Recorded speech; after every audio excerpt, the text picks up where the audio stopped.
Motera is a neighbourhood in the northwestern part of the metropolis of Ahmedabad in Gujarat, India. It lies west of the Sabarmati River. It falls under the west zone of Ahmedabad Municipal Corporation and under the Gandhinagar South constituency of Gujarat Legislative Assembly and under the Gandhinagar constituency of the Lok Sabha. The chief attraction in Motera is the Grand Narendra Modi Stadium.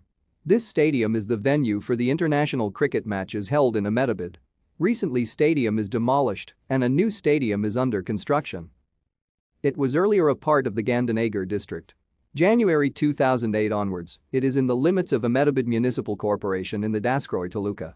It is included in the West Zone, as per AMC, though it is the northernmost and the closest to the Twin City and the capital of the Gujarat state, Gandhinagar. Motera is on the opposite bank of Sabarmati River. As of 2001 India census, Motera had a population of 21,150. Males constitute 55% of the population and females 45%. Thank you for watching.